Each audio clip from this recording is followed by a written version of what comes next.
तस्करी ये भारत के नेता करते हैं।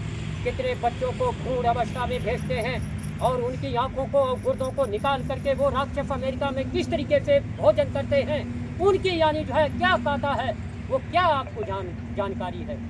इसलिए उन राक्षसों का वध करने के लिए इन शक्तियों को आना पड़ा, इन शक्तियों का अवतार लेना पड़ा नेताजी सुभाष चंद्र बोस को और यानी निरंजन भगवान को।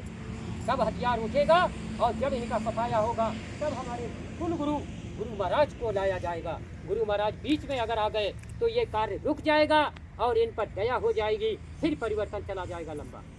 तो पहले इनका काम तो हो जाने दो, सफाई तो हो जाने दो कुदरत और परमात्मा के द्वारा, उसके बाद स्वामी जी महाराज को याद करो। लेकिन इस कार्य में आप लोगों को खड़ा होना पड़ेगा, सहयोग करना पड़ेगा परिवर्तन में, तब जाके स्वामी जी महाराज की लड़ाई जीतनी पड़ेगी। और जब लड़ाई जीत लेंगे इनसे तब हम अपने गुरु महाराज को ला पाएंगे। ऐसे नहीं कुर्बानियाँ दी गई हैं, खून की नदियाँ बही हैं, महाभारत हुए हैं। स्वामी जी महाराज ने कहा था कि बच्चों हमारा तुम्हारा प्रेम तो बना रहेगा, संगत से कहा था, और बीच में तीसरा आदमी खड़ा हो जाएगा, उसके द्वारा परिवर्तन होगा। तो बहुत लंबी कहानी है परिवर्तन की।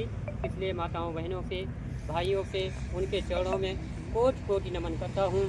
हम अपने गुरु महाराज के चरणों में कोटि कोटि नमन करता हूँ। और यानी जो है भाई हमारा गया उसको भी कोटि कोटि नमन करते हैं, क्योंकि उनकी दिव्य आत्मा को संभाल करके उन्हें यानी जो है सतयुग के कार्य के लिए स्वामी जी महाराज या तो मुक्ति मोक्ष देना, न उनको फिर यानी भेज करके 3000 वर्ष के लिए सतयुग में उनको शासन सत्ता सौंप देना। ये मैं बार बार प्रार्थना करता हूँ। जो भी आत्माएं हमारे देश से गई हुई हैं वो आत्माएं हमारे आपके रूप में हैं, चाहे वो क्रांतिकारी के रूप में हो, लेकिन क्रांतिकारियों में आज भी जीवित है, कुंती जीवित है और अश्वत्थामा जीवित है, नेताजी सुभाष चंद्र बोस जीवित है, हिटलर जीवित है, चंद्रशेखर आज़ाद जीवित है, और उसके बाद स्वामी जी महाराज क्रांतिकारी होते हुए भी आज सुरक्षित और जीवित हैं। ये देश के हमारे वीर सपूत हैं और इन्हीं के द्वारा यानी जो है देश की लड़ाई शुरू हुई और इन्हीं के द्वारा देश की लड़ाई फिर 2027 से शुरू होगी और 2029 तक इसका अंत करके सतयुग लागी। तो ये बहुत बड़ा यानी राज रहस्य है। इसलिए महात्माओं के राज रहस्य को हम लोग क्या समझें, लेकिन जब से स्वामी जी महाराज सिद्धाश्रम में गए हैं उन्होंने जो पढ़ाई है वास्तविकता में आदिकाल अनादिकाल सतयुग त्रेता द्वापर ब्रह्मा विष्णु महेश निरंजन, ये सब कुछ उन्होंने खोल के रख दिया है कि सृष्टि की रचना कैसे हुई है, कैसे क्या हुआ है, परिवर्तन कैसे होगा, कैसे आगे क्या क्या होने जा रहा है। तो इन्हीं शब्दों के साथ में मैं अपनी वाणी को विराम दूंगा, क्योंकि स्वामी जी महाराज के चरणों में मैं कुछ भी नहीं आपको बता सका।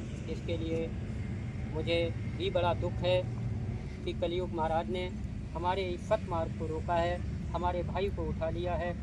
हम लोग इस कलयुग से बराबर टक्कर लेंगे, बराबर इसको हटाने का प्रयास करेंगे, आह्वान करेंगे कि तुमको हटा करके ही हम दम लेंगे और अपने गुरु महाराज को ला करके सतयुग की स्थापना करा देंगे। ये हम बराबर चैलेंज करते हैं, चाहे जितनी यातनाएं देना हो तुम्हें दे देना, हम पीछे हटने वाले नहीं हैं किसी भी कीमत में। ये हमारा संकल्प है, ये हमारा संकल्प है। तो ये जो है थोड़ा सा 1 मिनट के लिए मैं तो बहुत कुछ कहाँ है। तो ये राज रहस्य किसी को पता नहीं था, वो आज पता चला है कि नेताजी क्या हैं और बाबा जी क्या हैं। जो लोग बाबा जी को ही नेताजी कहते हैं उनको कुछ पता ही नहीं है कि सत्य क्या है। इसलिए ये जो है स्वामी जी महाराज और नेताजी का यानी जो है असली रूप है।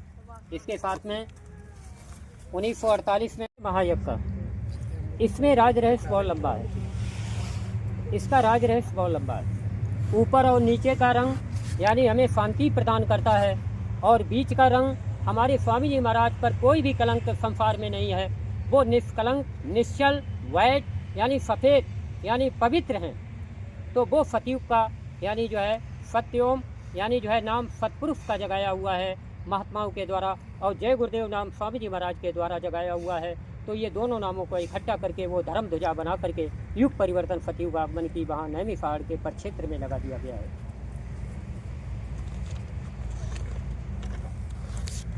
बाद बाकी चिट्ठी पत्री हैं स्वामी जी महाराज का जो भी है, इसमें से आप लोग ये फ़ोटो ले लेना, सम्राट जी का आप लोग ले लेना। जो भी चाहो। ये सारे रिकॉर्ड इसमें रखे हुए हैं, लेकिन इन रिकॉर्डों के बारे में मैं कुछ नहीं कह सकता, ना बोल सकता हूँ।